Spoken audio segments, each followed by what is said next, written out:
Hello everyone, அனைவருக்கும் வணக்கம். Welcome to TNPSC kingdom. So இந்த வீடியோ பதிவில் நம்ம என்ன டாபிக் பார்க்க போகிறோம் அப்படின்னா, இந்தியாவின் மேம்பாட்டு அனுபவங்கள் அப்படிங்கிற பாடத்துக்கான ஒரு ஃபுல் டெஸ்ட் வீடியோ வந்து பார்க்க போகிறோம். சரியா? ஸோ ஆல்ரெடி காலையிலே வந்து நம்ம அனௌன்ஸ்மெண்ட் வந்து கொடுத்துருந்தோம். ஸோ இன்னைக்கு இந்த பாடம் தான் டெஸ்ட் இருக்கும் அப்படின்னு சொல்லி. ஸோ நம்ம பார்க்குற இந்த டெய்லி டெஸ்ட் சீரீஸில் இது வந்து 6வது டெஸ்ட். ஓகேவா? இதுக்கு முன்னாடி 5 பாடங்களை வந்து நம்ம டெஸ்ட் வந்து முடிச்சிருக்கோம்.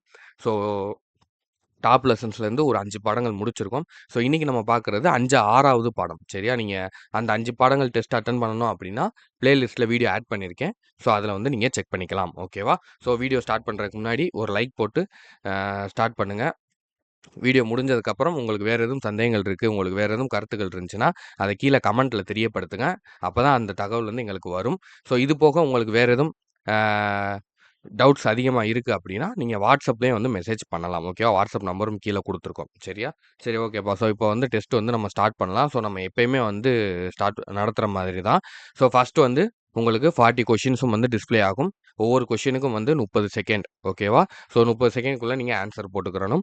ஸோ 40 கொஷினும் வந்து முடிச்சதுக்கு அப்புறம் நான் இதுக்கான ஆன்சர் கீயை வந்து நான் இங்கேயே உங்களுக்கு சொல்லிடுறேன். ஓகேவா? ஸோ வீடியோ எண்ட்லேயே வந்து என்ன கொஷினுக்கான ஆன்சர் என்னென்ன அப்படிங்கிறதையும் நான் உங்களுக்கு சொல்லிடுறேன். ஓகேவா? ஸோ ஆன்சர் கீ கொடுத்து திருத்துற மாதிரி வேணாம். நீங்கள் இங்கேயே வந்து திருத்திடுங்க. ஓகேவா? ஸோ இங்கேயே வந்து திருத்திக்கோங்க. ஸோ இங்கேயும் நீங்கள் தான் வந்து கரெக்ஷன் பண்ண போகிறீங்க. அண்ட் ஒரு சில பேருக்கு வந்து அது கொஞ்சம் இன்கன்வீனியன்ட்டாக இருக்குது அப்படிங்கிற மாதிரி சொல்லியிருக்காங்க. ஸோ அதனால தான் நீங்கள் அதில் பார்த்து திருத்துறவங்க இருந்தாலும் நான் அதுலேயும் பிடிஎஃப் கொடுக்குறேன். வேணா பார்த்துக்கோங்க. இல்லை இதிலே நான் சொல்கிறப்பே ஆன்சர் நீங்கள் கரெக்ஷன் பண்ணிக்கிறீங்கனாலும் பண்ணிக்கலாம். ஓகேவாப்பா? சரி, வாங்க வீடியோ வந்து ஸ்டார்ட் பண்ணலாம். ஸோ ஃபஸ்ட் கொஷின் பாருங்கள்.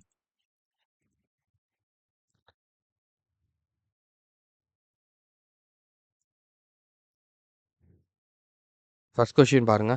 பிரதம மந்திரி பயிர் காப்பீட்டு திட்டம் எப்போது அறிமுகப்படுத்தப்பட்டது? தமிழ் அண்ட் இங்கிலீஷ் 2லேயுமே கொடுத்துருப்போம். ஸோ 2லேயுமே எது கரெக்டான ஆன்சர் அப்படிங்கிறத போட்டு வச்சுக்கோங்க. கையில் வந்து ஒரு நோட்டு, பென்னு, இல்லை பேப்பர், இல்லை ஓஎம்ஆர் ஷீட் இருந்தால் ஓஎம்ஆர் ஷீட் எடுத்துக்கலாம். ஓகேவா? ஸோ ஆப்ஷன் மட்டும் எழுதுங்க. ஃபுல்லாக நீங்கள் எழுதணும் அப்படிங்கிற அவசியம் கிடையாது. ஆன்சர் ஃபுல்லாக எழுத வேணாம். ஏவா, பியா, சியா, டியாங்கிற ஆப்ஷன் மட்டும் தெளிவாக போட்டுக்கோங்க. ஓகேவா? ஏன்னா நம்ம அங்கே எக்ஸாமில் ஆப்ஷன்ஸ் மட்டும் தான் போட போகிறோம். சரியா? ஆப்ஷன் மட்டும் தான் ஷேட் பண்ண போகிறோம். அதனால் அது இங்கேருந்தே நீங்கள் ப்ராக்டிஸ் பண்ணிங்கன்னா உங்களுக்கு ஈஸியாக இருக்கும். ஓகேப்பா. நெக்ஸ்ட் கொஷின் போகலாமா? நெக்ஸ்ட் கொஷின் பாருங்க. 2வது கேள்வி. கரெக்டாக 30 செகண்ட்ஸ் வந்து கொஷின்ஸ் வந்து காமிப்போம்ப்பா. ஸோ அதுக்குள்ளே நீங்கள் கொஷினை ரீட் பண்ணி ஆன்சர் பண்ணுங்கள். ஓகேவா? நம்ம வந்து அதனால தான் கொஞ்சம் லேட்டாக ரீட் பண்ணுறோம். ஏன்னா நீங்கள் ரீட் பண்ணிங்கன்னா தான் உங்களுக்கு அங்கே எக்ஸாமில் நீங்கள் ரீட் பண்ணும்போது உங்களுக்கு அந்த ஸ்பீடு வந்து வரும். ரீட் பண்ணுறதுக்கான அந்த ஸ்பீடு வந்து கிடைக்கும். ஓகேவா? பண்டங்கள் மற்றும் சேவைகள் மீதான வரிக்கு பாராளுமன்றத்தில் எப்போது ஒப்புதல் வழங்கப்பட்டது? ஸோ கரெக்ட் ஆன்சர் எதுன்னு போடுங்க. ஸோ நெக்ஸ்ட் கொஷின் போகலாம். ஸோ தேர்ட் கொஷின் பாருங்க. ஏபிஎம்சி இதனுடைய ஃபுல் ஃபார்ம் வந்து கேட்டிருக்காங்க. ஸோ தமிழ் சாரிப்பா, இல்லை தமிழ் கொஷின் வந்து கொஞ்சம் டைப் ஆகலை. சரி, ஓகே. ஸோ இங்கிலீஷில் வந்து இது ஃபுல் ஃபார்ம் தானே, நீங்கள் இங்கிலீஷ்லேயும் தெரிஞ்சு வச்சுக்கிறணும். ஸோ தெரிஞ்ச ஸ்டூடெண்ட்ஸ் போடுங்க, இல்லைனா இதில் தெரிஞ்சுக்கோங்க. ஏபிஎம்சி அப்படிங்கிறதுடைய ஃபுல் ஃபார்ம்.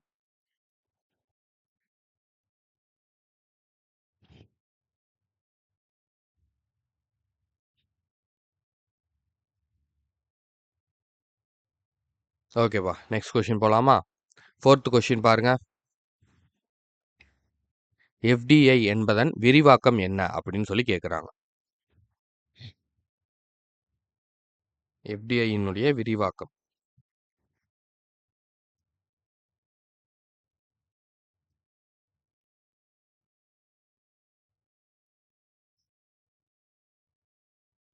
ஓகேப்பா.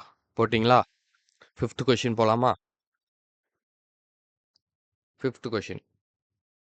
5வது கேள்வி பாருங்க.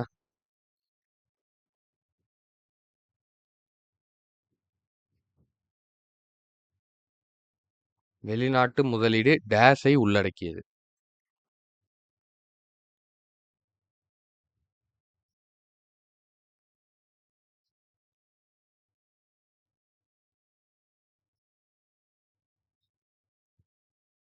ஓகேப்பா. ஈஸி கொஷின் தான். அடுத்த கொஷின் பார்க்கலாமா? 6th கொஷின் பாருங்க.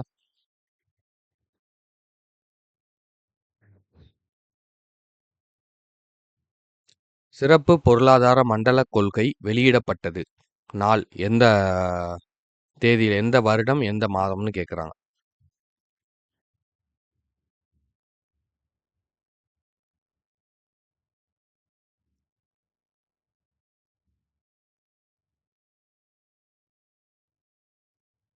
ஓகேப்பா. Easy question. நெக்ஸ்ட் கொஸ்டின் போலாமா? 7வது கேள்வி பாருங்க. 7th question.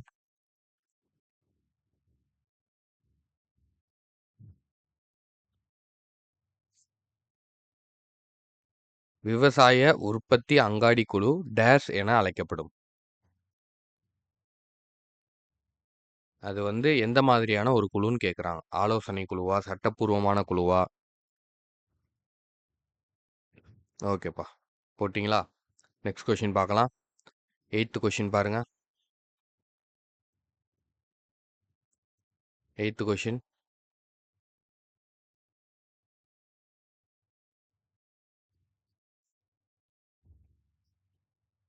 புதிய வெளிநாட்டு வர்த்தக கொள்கை டேஷ் ஆண்டில் ஏற்படுத்தப்பட்டது.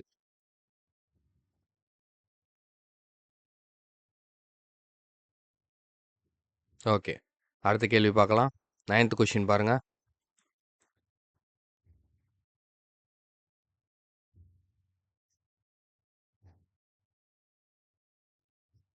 பண்டங்கள் மற்றும் பணிகள் வரி சட்டம் என்னைக்கு வந்து அமல்படுத்தினாங்க? Goods and service tax act.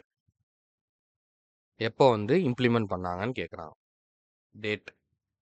Date, month, year கரெக்டாக போடுங்க. ஓகேப்பா. போட்டாச்சா? அடுத்த கேள்வி போகலாம். 10th கொஸ்டின் பாருங்க. 10வது கேள்வி.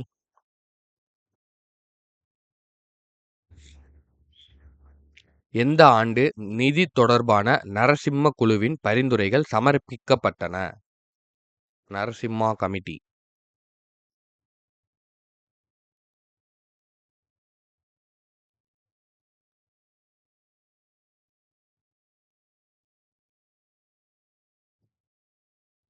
ஓகே.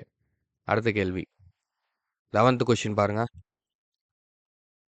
வர்த்தக கொள்கை சீர்திருத்தங்கள் தொடர்பாக அமைக்கப்பட்ட ராஜா செல்லையா குழுவின் பரிந்துரையின்படி அதிகபட்ச இறக்குமதி சுங்கத் தீர்வை டேஷ் ஆகும். 25%, 50%, 60%, 100%.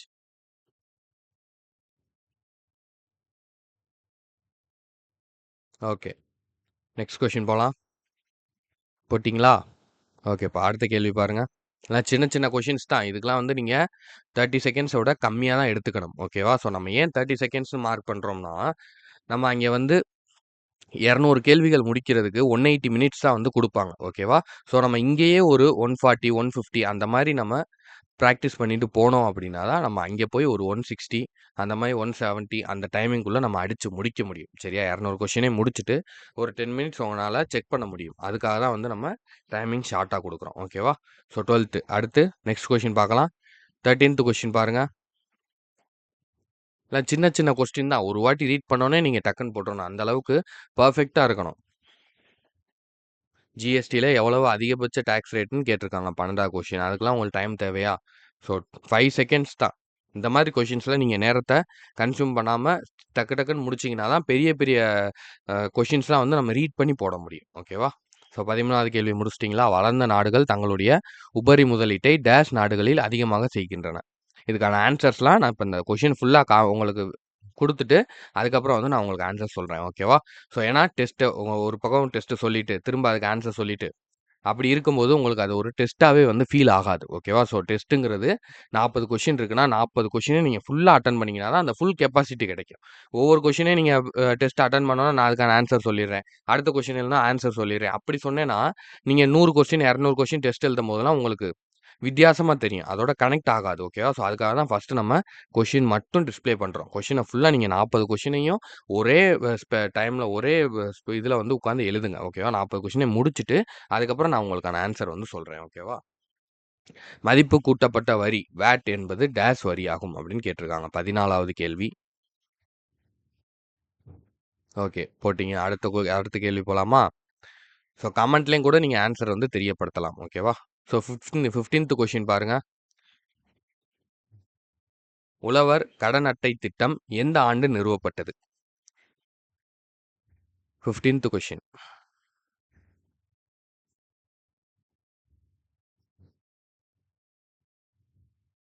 ஓகே. நெக்ஸ்ட் கொஸ்டின் போலாமா? 16வது கேள்வி. நான் கொஞ்சம் ஸ்பீடா போற மாரி இருந்துச்சுன்னா, வீடியோ பாஸ் பண்ணி கொஸ்டின அட்டெண்ட் பண்ணிட்டு பொறுமையா கன்டின்யூ பண்ணுங்க. ஒண்ணும் ப்ராப்ளம் இல்ல. உலக அளவில் இந்தியா எத்தனாவது சதவீத நிலப்பரப்பை கொண்டுள்ளது? எவ்வளவு சதவீத நிலப்பரப்பை கொண்டுள்ளது? உலக அளவுல. வேர்ல்டுல. 16th question.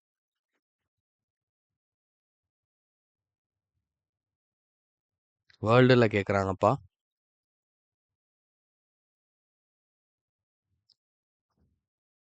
அடுத்து 17th கொஸ்டின் பாருங்க. உலக அளவில் இந்தியா மக்கள் தொகையில் எத்தனை சதவீதம் கொண்டுள்ளது? வேர்ல்டு பாப்புலேஷன்ல இந்தியா எத்தனை பெர்சன்டேஜ் இருக்கு அப்படின்னு கேக்குறாங்க.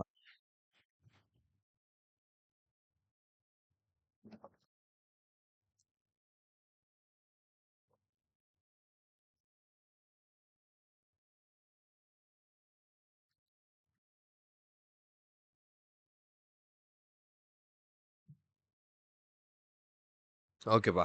அடுத்த கொஸ்டின் போலாம். ஸோ 18வது கேள்வி பாருங்க. 18th question. உலகமயமாதலோடு கூடிய ஏற்றுமதி முன்னேற்றம் மற்றும் ஏற்றுமதி வளர்ச்சியை அடைவதற்காக பல நாடுகளில் டேஸ் அறிமுகப்படுத்தப்பட்டுள்ளது.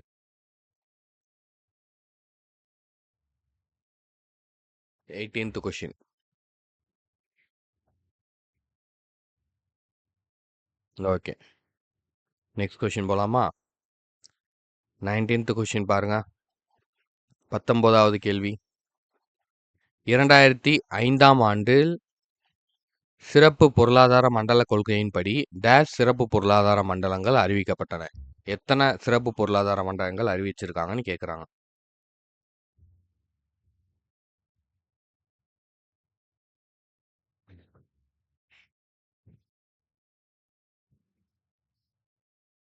அடுத்து 20வது கேள்வி பாருங்க.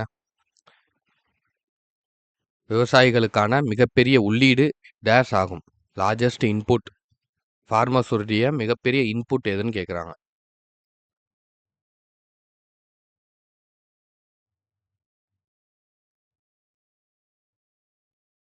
ஓகேப்பா. அடுத்த கேள்வி போலாம். சின்ன சின்ன கொஷின்ஸ் தான் ஓகேவா? ஸோ அதனால தான் வந்து நம்ம கொஞ்சம் ஸ்பீடா போறோம். இந்த அளவுக்கு ஸ்பீடா நீங்க போட்டீங்கன்னா தான் அது சரியாவும் இருக்கும். ஸோ 21வது கேள்வி பாருங்க. இந்திய ரிசர்வ் வங்கி கீழ்க்கண்டவற்றுள் எதனை கட்டுப்படுத்தி வந்தது?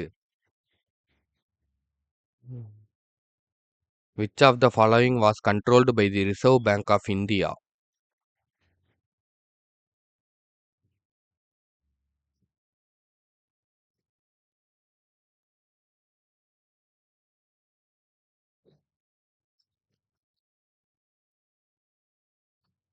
ஓகே. நெக்ஸ்ட் கொஸ்டின் போலாமா? 22. சாரிப்பா.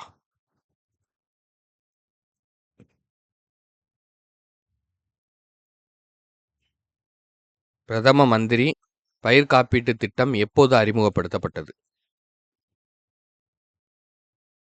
ஓகே. சூப்பர். போட்டிங்களா? அடுத்த கொஸ்டின் பார்க்கலாம். 23வது கேள்வி பாருங்க.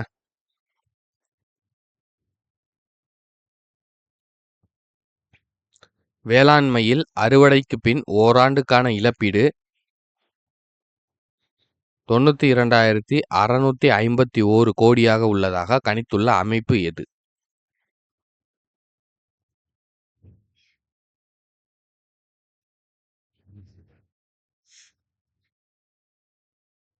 ஓகே. அடுத்த கொஸ்டின். 24வது கேள்வி.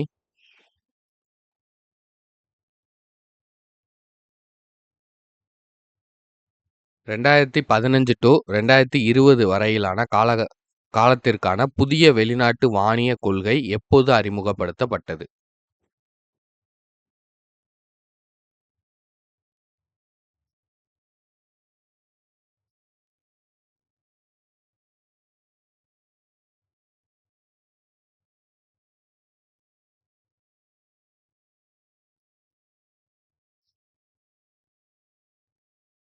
ஓகேப்பா. அடுத்த கேள்வி பார்க்கலாம். ஸோ 25வது கொஸ்டின் பாருங்க. கீழ்க்கண்டவற்றுள் எது தனியார் மயமாதலை குறிக்கும்?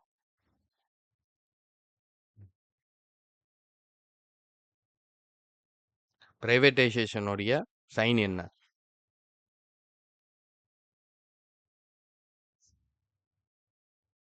ஓகே. அடுத்த கேள்வி போலாமா? 26 பாருங்க. எல்பிஜிக்கு எதிரான வாதம். Argument against LPG. Easy question. இந்நேரம் போட்டிருக்கலாம். ஓகே. இன்னும் ஒரு 5 செகண்ட்ஸ். சீக்கிரம் போடுங்க. போட்டவங்களாம் வெரி குட். ஓகேப்பா. அடுத்த கொஷின் பாருங்க. 27வது கொஷின் பாருங்க. எஃப்டிஐ என்பதன் விரிவாக்கம். ஓகே. இந்த கொஷின் வந்து ரிப்பீட் ஆயிருக்கு. இது ஆல்ரெடி நம்ம பார்த்துட்டோம். சரி, ஓகே. ஸோ இதுக்கு வந்து என்ன ஆன்சர் நீங்கள் அங்கே போட்டிங்களோ அதை இங்கே போட்டுக்கோங்க. ஓகேப்பா. அடுத்த கொஷின் பாருங்க. 28 பாருங்க. உலக அளவில் இந்திய உற்பத்தியில் மிகப்பெரிய உற்பத்தியாளராக விளங்குகின்றது. கீழே கொடுத்துருக்கிற எந்த பொருள் வந்து இந்திய உற்பத்தியில மிகப்பெரிய உற்பத்தியாளரா இருக்கு அப்படின்னு கேட்குறாங்க. பழங்களா, மது பொருட்களா, தேயிலையா, காப்பியா? இந்தியா இதுல எதை அதிகமா மிகப்பெரிய அளவுல உற்பத்தி பண்ணுது?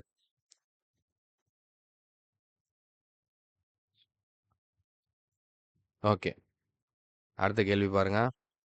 நெக்ஸ்ட் கொஷின் 29வது கேள்வி. ஃபர்ஸ்ட் தமிழ்ல பார்த்துக்கோங்க.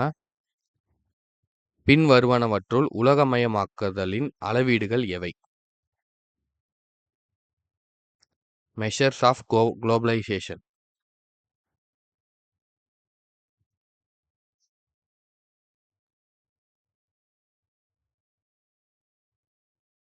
இங்கிலீஷ்லையும் காட்டுறேன், அதையும் பார்த்துக்கோங்க.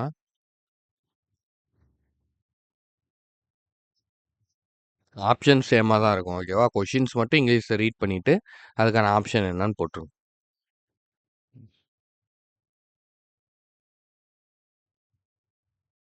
ஓகே.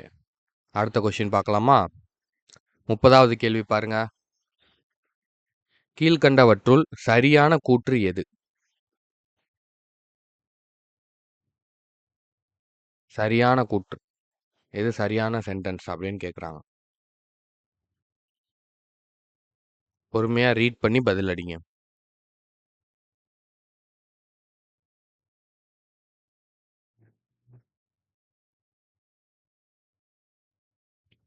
ஓகேப்பா. அடுத்த கேள்வி பார்க்கலாம். 31வது கொஷின் பாருங்க. வெளிநாட்டு முதலீடு டேஸ் உள்ளடக்கியது. சாரிப்பா, இந்த கொஷின் வந்து ரிப்பீட் ஆயிருக்கு. சாரி. ஓகே. ஸோ இதுக்கு அதே சேம் ஆன்சர் என்ன போட்டிங்களோ ஸோ அதை போட்டுக்கோங்க. ஸோ அடுத்து 32வது கொஷின் பாருங்க. விவசாய உற்பத்தி அங்காடி குழு டேஸ் ஆகும்.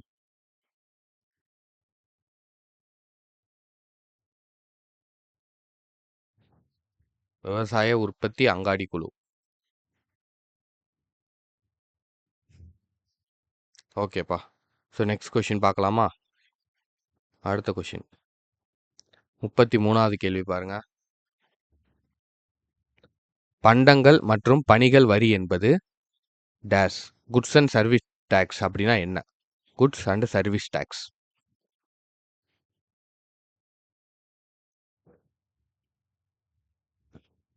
ஒரு முனை வரி அடுக்கடுக்கு விளைவுகளை கொண்டது, மதிப்பு கூட்டப்பட்ட வரி போன்றது, பல முனை வரி மற்றும் அடுக்கு விளைவுகளற்றது.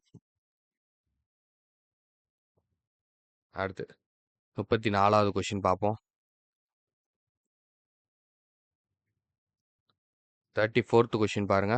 புதிய வெளிநாட்டு வர்த்தக கொள்கை டேஸ் ஆண்டில் ஏற்படுத்தப்பட்டது. புதிய வெளிநாட்டு வர்த்தக கொள்கை எந்த ஆண்டில் ஏற்படுத்தப்பட்டது?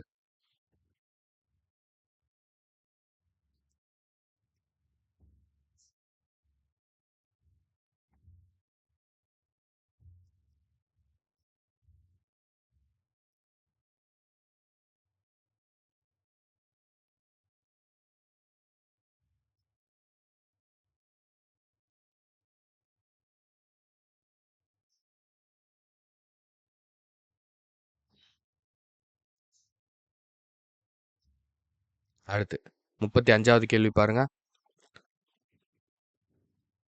புதிய பொருளாதார கொள்கை கீழ்க்கண்டவற்றுள் எதனை உள்ளடக்கியது? New economic policy.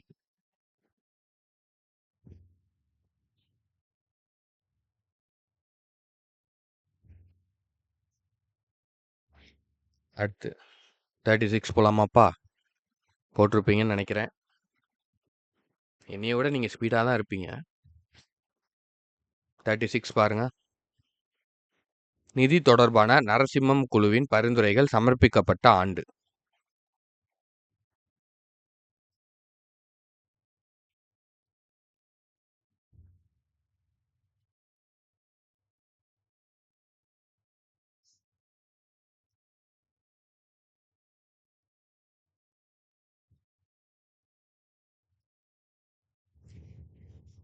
இருபத்தி 37 பாருங்க. பண்டங்கள் மற்றும் பணிகள் வரி சட்டம் டேஸில் அமல்படுத்தப்பட்டது.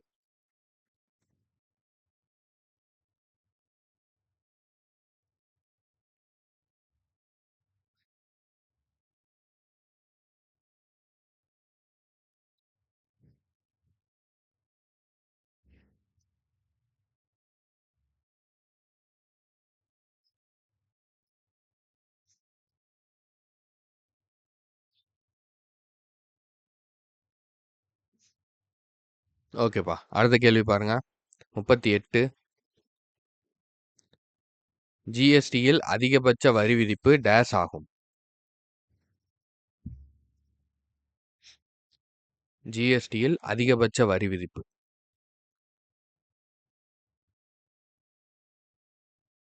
அடுத்து 39வது கேள்வி பாருங்க.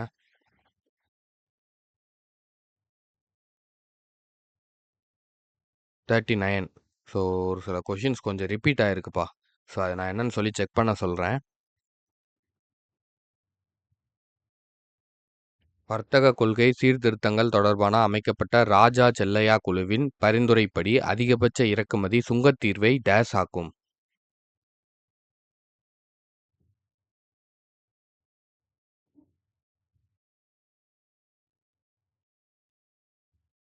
போட்டிங்களா? அடுத்து 40வது கேள்வி பாருங்க. இந்தியாவில் முதல் சிறப்பு பொருளாதார மண்டலம் எங்கே ஏற்படுத்தப்பட்டது? எங்கே ஏற்படுது? Mumbai, Chennai, Kandla, Kochi. First special economic zone in India.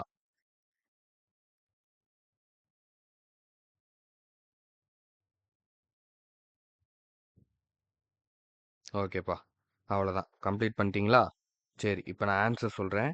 டக்கு டக்கு டக்கு டக்குன்னு மார்க் பண்ணிக்கோங்க.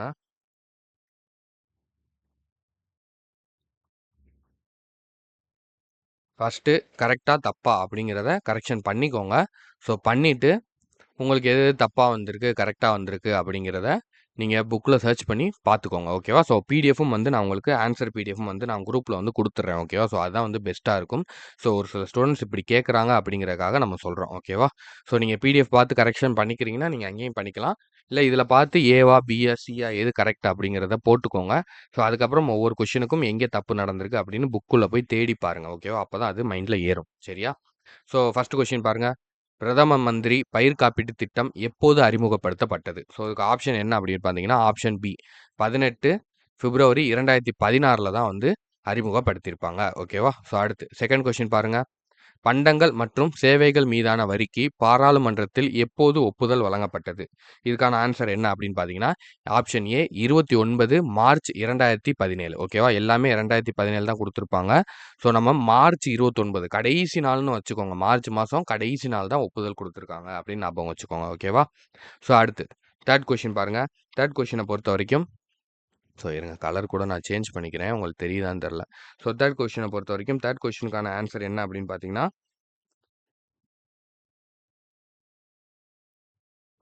Option C agricultural produce market committee. Option சிப்பா. ஓகேவா? ஸோ அடுத்த கேள்வி பாருங்க. ஃபோர்த் கொஸ்டின் எஃப்டிஐனுடைய எக்ஸ்பென்ஷன் என்னப்பா வரும்? ஆப்ஷன் பி வெளிநாட்டு தொகுப்பு முதலீடு. ஓகேவா? ஸோ ஆப்ஷன் வந்து சேம் தான். நீங்கள் இங்கிலீஷில் சொல்லலை அப்படின்னு நினைக்காதீங்க. மேலே பினா கீழே உங்களுக்கு இங்கிலீஷும் பி தான். ஓகேவா? ஸோ நீங்கள் அதை பார்த்து கரெக்ஷன் பண்ணிக்கோங்க. அடுத்து 5th கொஸ்டின் பாருங்க. வெளிநாட்டு முதலீடு டேஷ் உள்ளடக்கியது அப்படின்னா எஃப்டிஐ மற்றும் எஃபிஐ ஆப்ஷன் சி. அடுத்து 6th கொஸ்டின் பாருங்க.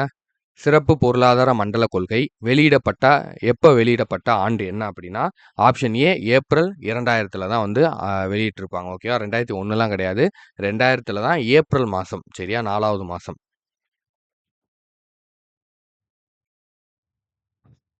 அடுத்து 7th கொஸ்டின் பாருங்க. விவசாய உற்பத்தி அங்காடி குழு டேஷ் ஆகும் அப்படின்னா அது ஒரு ஆலோசனை குழு, அப்புறம் சட்டப்பூர்வமான குழு, ரெண்டுமே தான். சரியா, கவர்மெண்ட் சட்டப்பூர்வமான சட்டத்துக்கு உட்பட்ட குழு தான். அதே மாதிரி அந்த குழு வந்து ஆலோசனை கொடுக்கறதுக்காக தான். ஓகேவா, அப்போ ஆப்ஷன் ஏ அண்ட் பி ரெண்டுமே வந்து சரி. அப்போ ஆப்ஷன் சி தான் வந்து கரெக்ட் ஆன்சர். அடுத்து 8th கொஸ்டின் பாருங்க. புதிய வெளிநாட்டு வர்த்தக கொள்கை டேஷ் ஆண்டில் ஏற்படுத்தப்பட்டது. எந்த ஆண்டுப்பா? 2015. Okay, very good. 2015, 10 வருஷத்துக்கு முன்னாடி. ஓகேவா. அடுத்து 9வது கேள்வி பாருங்க. பண்டங்கள் மற்றும் பணிகள் வரி சட்டம் அமல்படுத்தப்பட்டது என்னைக்கு, எந்த ஆண்டு? ஆப்ஷன் ஏ 2017 ஜூலை 1ஆம் தேதி. ஓகேவா. ஸோ அடுத்து 10th கொஸ்டின் பாருங்க. எந்த ஆண்டு நிதி தொடர்பான நரசிம்ம குழுவின் பரிந்துரைகள் சமர்ப்பிக்கப்பட்டன? Option B 1991. 1991. ஓகேவா, 1991. 11th கொஸ்டின் பாருங்க. வர்த்தக கொள்கை சீர்திருத்தங்கள் தொடர்பாக அமைக்கப்பட்ட ராஜா செல்லையா குழுவின் பரிந்துரையின்படி அதிகபட்ச இறக்குமதி சுங்கத் தீர்வை டேஷ் ஆகும் அப்படின்னா 50%, 50%. அடுத்து 13th கொஸ்டின் பாருங்க. வளர்ந்த நாடுகள் தங்களுடைய உபரி முதலீட்டை நாடுகளில் அதிகமாக செய்கின்றன. டேஷ் நாடுகள் அதிகமாக செய்கிறாங்கன்னா மேற்கூறிய அனைத்துலையும் பின்தங்கிய நாடுகள், வளர்ந்து வரும் நாடுகள், வளர்ச்சி குன்றிய நாடுகள், எல்லா நாடுகள்லையுமே வந்து தங்களுடைய உபரி முதலீட்டை வந்து இந்த நாடுகள்லாம் வந்து அதிகமாக செய்கின்றனர். ஓகேவா.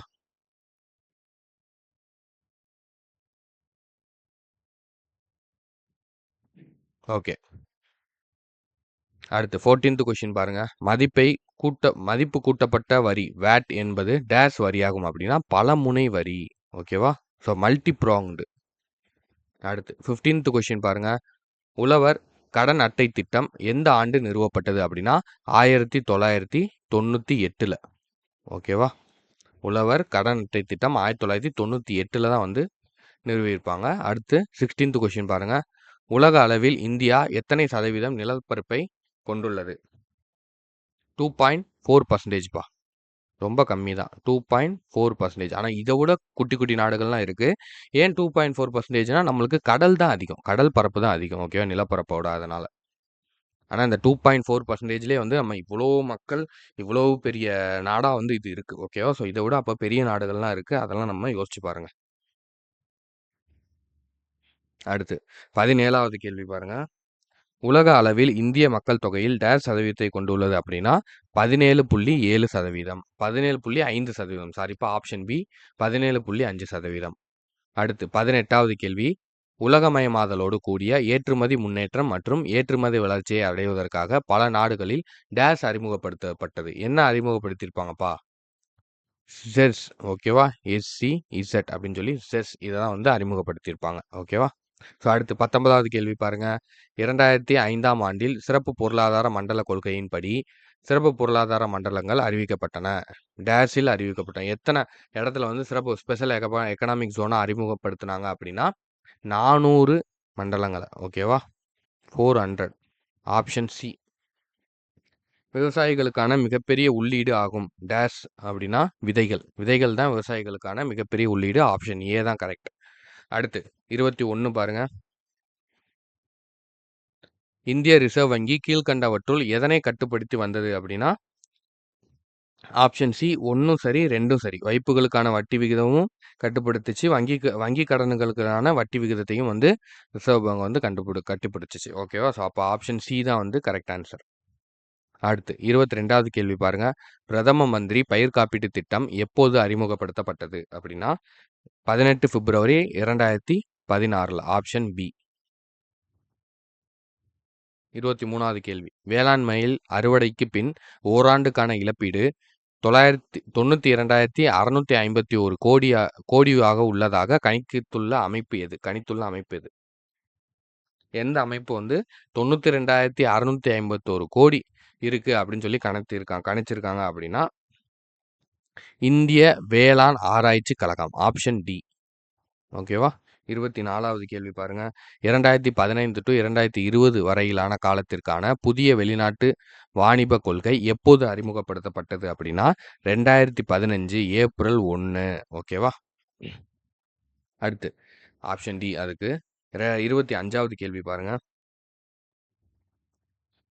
கீழ்கண்டவற்றுள் எது தனியார் மயமாதலை குறிக்கும் அப்படின்னா இதுக்கான ஆன்சர் என்ன அப்படின்னு பார்த்தோம்னா இவை அனைத்தும். ஆப்ஷன் டி தான் வந்து சரியான ஆன்சர். முதலீட்டை திரும்ப பெறுதல், தேசியமயம் நீக்கல், தொடர் நிறுவனமாக்கல். ஓகேவா? அடுத்து 26th கொஸ்டின் பாருங்க. எல்பிஜிக்கு எதிரான வாதம். ஆப்ஷன் சி மக்கள் மற்றும் மண்டலங்களுக்கிடையே ஏற்றத்தாழ்வு.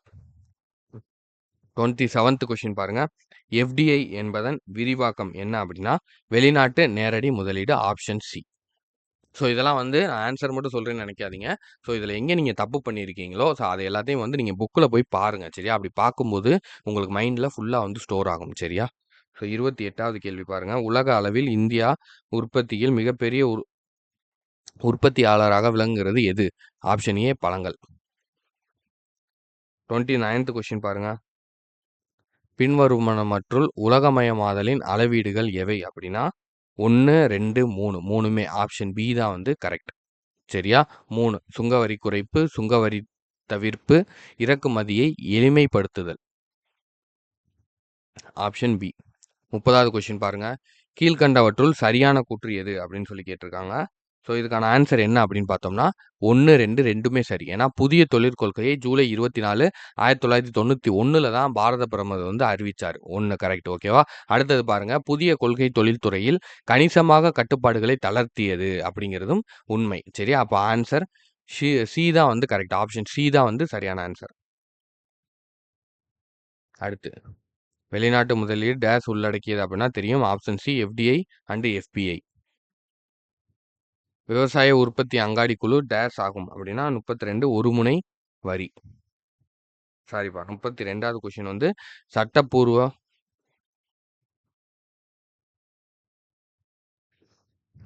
ஓகேப்பா. அடுத்த கொஸ்டின் பாருங்க. ஸோ இது வந்து சேம் ரிப்பீட்டட் கொஸ்டின் தான். ஓகேவா? ஸோ இது ஆல்ரெடி வந்து நம்ம ஆன்சர் பண்ணிட்டோம். ஸோ அடுத்து 33வது கேள்வி பாருங்க. பண்டங்கள் மற்றும் பணிகள் வரி என்பது டேஸ் அப்படின்னா ஒருமுனை வரி.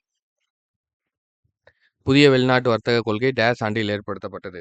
எந்த ஆண்டுப்பா? 2015.